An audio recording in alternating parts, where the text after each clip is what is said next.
Lahat naman siguro ng tao ay gustong dumami ang pera. Ngunit paano kung pwede mo naman itong makuha sa pamamagitan ng paggawa ng masama? Gugustuhin mo pa bang magkaroon ng pera? O pipiliin mong magsikap na lamang?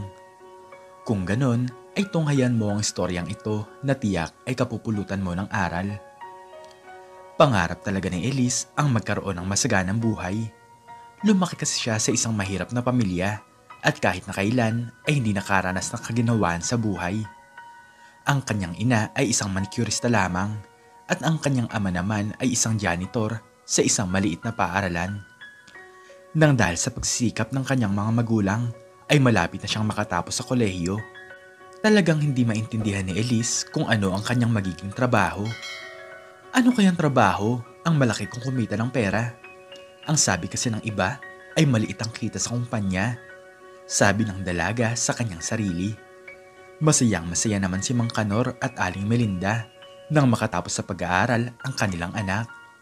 Sa wakas ay tapos na rin ang kanilang paghihirap at magiging magaan na ang kanilang buhay.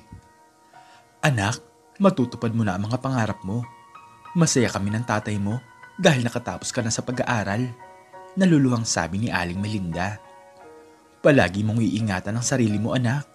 Palagi kang magdadasal at palagi kang humingi ng tulong sa may kapal. Dagdag ni Mang Kanor.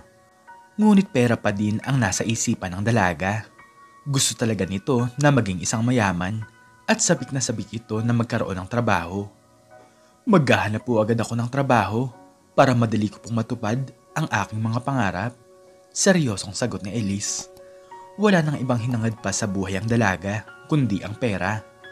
Wala itong pakialam sa ibang tao kahit na sa kanyang mga magulang. Kinabukasan ay inasikaso ni Elise ang mga bagay-bagay na dapat niyang asikasuhin. Kung saan-saan siyang kumpanya nag-apply ng trabaho, ngunit kahit na isa ay walang tumanggap sa kanya. Ano ba yan? Bakit naman mga walang bakanteng trabaho? Inis na sabi ni Elise sa kanyang sarili. Sasakay na sana ng jeep si Elise para umuwi sa kanilang bahay nang bigla niyang madaanan ang isang bar kung saan nagsasaya ang mga tao. Naisipan niyang pumasok roon at nakita niya ang mga kababaihan na nagsasayaw sa entablado. Bago ang ganitong bagay sa dalaga at nakikita niya ang mga kalalakihan na masayang masaya. Naging interesado si Elise sa bagay na ito at nang makita niya ang isang babae na desente ang kasuotan ay kinausap niya ito. Ma'am, alam niyo po ba kung magkano ang sweldo nung mga nagsasayaw na babae? Tanong ni Elise. Bakit gusto mong malaman ang sweldo nila? Interesado ka ba, iha? Tanong ng babae. Siguro po kung malaki ang sweldo ay pwede akong pumasok sa trabahong ito. Sagot ni Elise. Nalaman ng dalaga na ang babae pala na kanyang kausap ay ang may-ari ng bar. 1,000 ang sweldo nila kada gabi at may mga lalaki pa na nagbibigay sa kanila ng pera. Swerte mo na lang kapag nagustuhan ka ng isang mayaman. Sagot ng babae. Napansin ng may-ari ng bar na maganda si Elise at higit sa lahat ay dalagang dalaga pa ito. Alam niya sa kanyang sarili na malaki ang may tutulong nito sa kanyang negosyo kaya binigyan niya ito ng magandang offer. Iha, kung papasok ka sa trabahong ito ay dadagdagan ko ang sweldo mo kada buwan. At alam mo ba yung ibang nagtatrabaho sa akin ay kumikita ng 100,000 kada buwan dahil nakakakuha sila ng lalaking mayayaman. Pangaakit ng babae. Nang dahil doon ay nanlaki ang mga mata ni Elise. Kung magagawa niya rin ang ganitong mga bagay, ay madali niyang matutupad ang kanyang mga pangarap. Sige po, papasukin ko po ang trabahong ito. Nagmamadaling sagot ni Elise. Sige, kung ganun, ay pwede ka na magsimula bukas. Huwag ka na mag-alala sa susuotin mo dahil maraming mga damit dito. Nakangiting sabi ng babae. Sa pag-uwi ng dalaga ay kinausap nito ang kanyang mga magulang. Nakapasok na po ako sa trabaho. Kaso nga lang, tuwing panggabi po ako. Maganda po ang kumpanya na aking napasukan. Pagsisinungaling ni Elise. Magandang balita yan, anak. Maraming salamat naman sa Diyos at nagkaroon ka na ng trabaho. Naluluhang sagot ng kanyang tatay. Basta anak, palagi mong iingatan ang sarili mo ha. Pagbutihin mo lagi ang iyong mga trabaho. Dagdag ni Aling Melinda.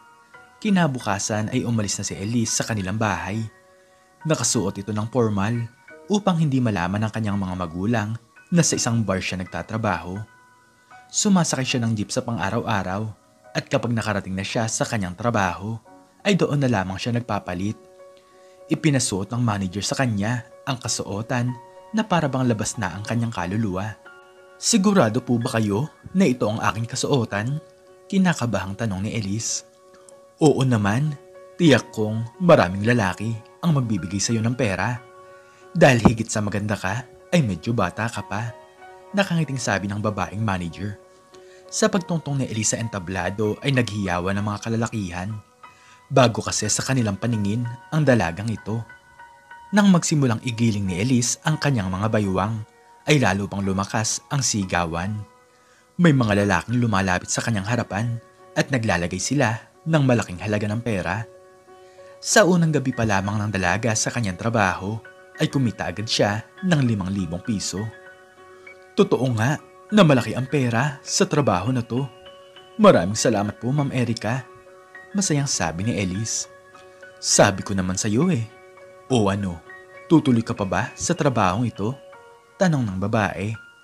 Oo naman po, kung ganito kalaki ang pagkita ng pera, ay magtatagal ako sa trabahong ito. Nakangiting sagot ng dalaga. Masaya din naman si Miss Erica dahil mas naging malakas ang kanyang negosyo nang dahil kay Elise. Palagi nang bumabalik ang mga kalalakihan nang dahil sa dalaga. Lumipas ang isang buwan ay hindi lang 100,000 ang kinita ni Elise at ito ay sobra-sobra pa. Sikat ka na talaga, Elise. Ang dami na talagang lalaki ang humahanga sa iyo. Masayang sabi ni Ma'am Erica. Oo nga po, ma'am. May nanliligaw nga po sa akin na isang mayamang lalaki. CEO daw po siya sa isang malaking kumpanya. Nakangiting sagot ng dalaga. Lumipas ang 2 buwan ay nanatiling ganito pa rin ang trabaho ni Elise. Kinausap naman siya ng kanyang manliligaw na si Lester na tigilan na ang ganitong klase ng trabaho. Elise, ako na ang bahala sa iyo. Pwede ka namang magtrabaho sa akin at kapag ikaw ang aking naging asawa ay magiging mayaman ka na rin. Pakiusap, umalis ka na sa trabaho mo, sabi ni Lester. Muling pumasok sa isipan ng dalaga ang salitang pera. Tinanong nito ang binata kung matutumbasan ba ng pera nito ang kanyang kinikita. Kung minsan ay 200,000 piso kada buwan ang aking sweldo. Kaya mo bang tumbasan yun kung sakaling umalis ako sa aking trabaho? Tanong ni Elise. Oo naman.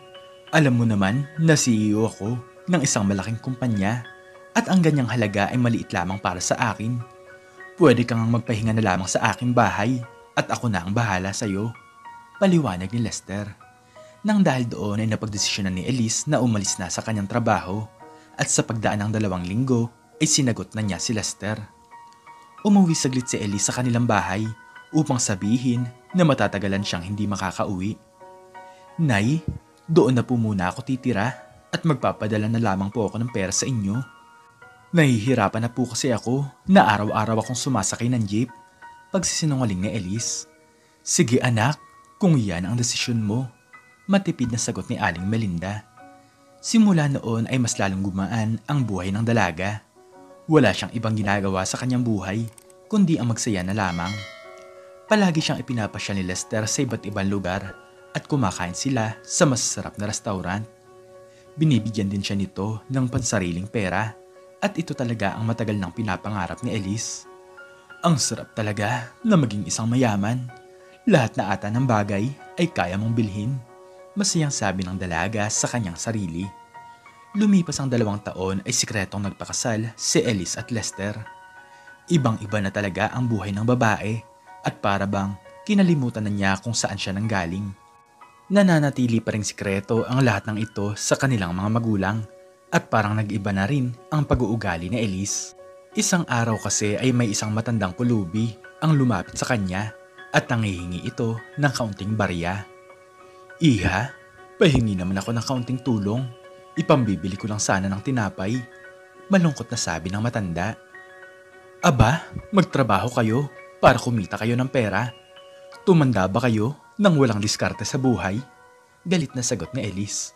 Hindi ito maalam tumingin sa kanyang pinanggalingan.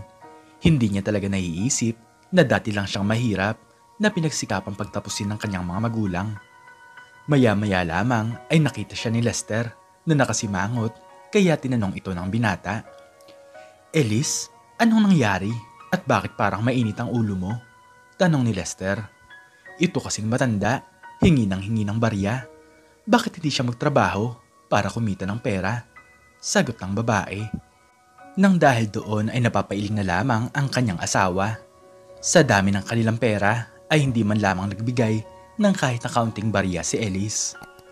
Lola, ito na po ang 100 piso at bumili na po kayo ng inyong pagkain. Nakangiting sabi ni Lester. Pagkatapos noon ay sumakay na sila sa kanilang sasakyan upang umuwi sa kanilang bahay. Hindi naman talaga mahal ni Elise ang lalaki at ang gusto nito ay ang pera lamang. Bakit parang kinakampihan mo pa yung matandang pulubi? Galit na tanong ng babae.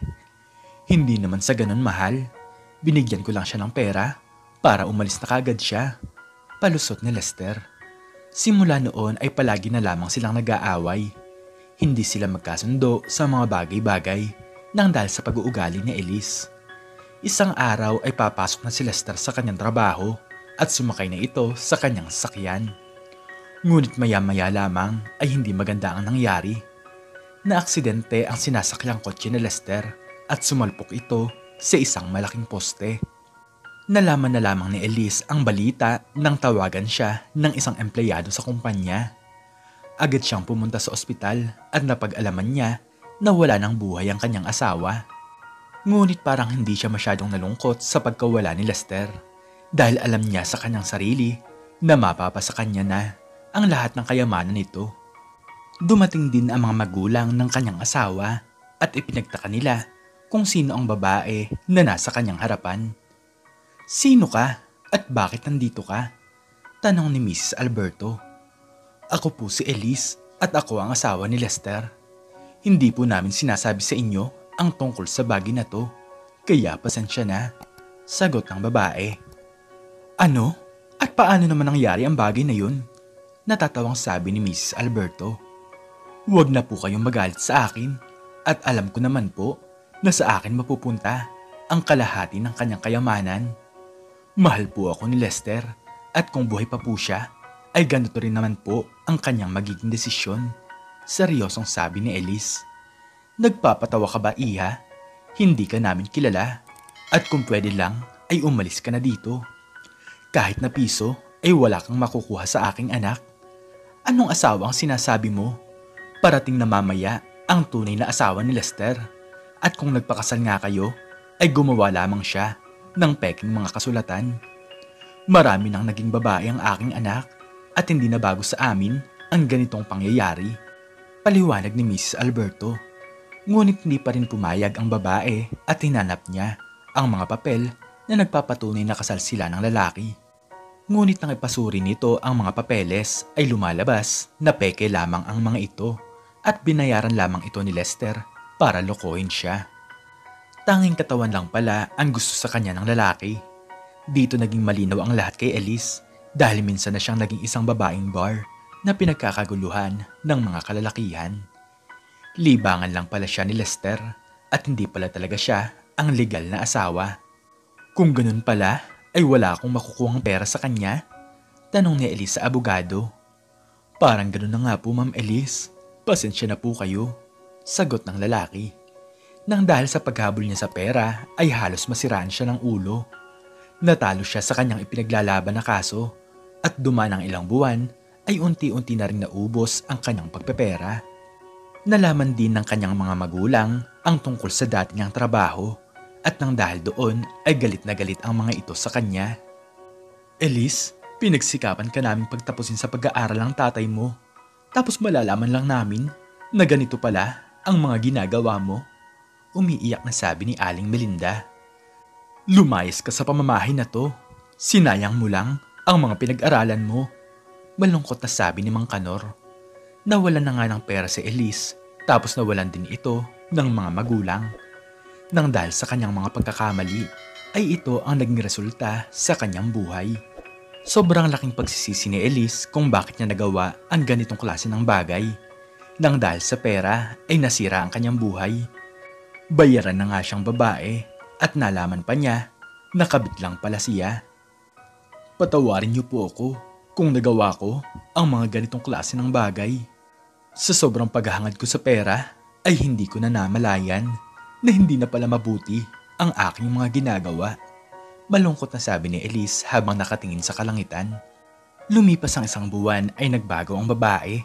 Nakakilala ito ng bago niyang makakasama sa buhay. Hindi ito mayaman, ngunit alam niya sa kanyang sarili na tapat at mahal siya ng lalaking ito. Lumipas ang 2 taon ay bumalik si Elise sa kanilang bahay upang humingi ng kapatawaran sa kanyang nanay at tatay. Nay, Tay, patawarin niyo po ako sa mga nagawa ko dati. Ito nga po pala si Ronnie, ang aking kinakasama.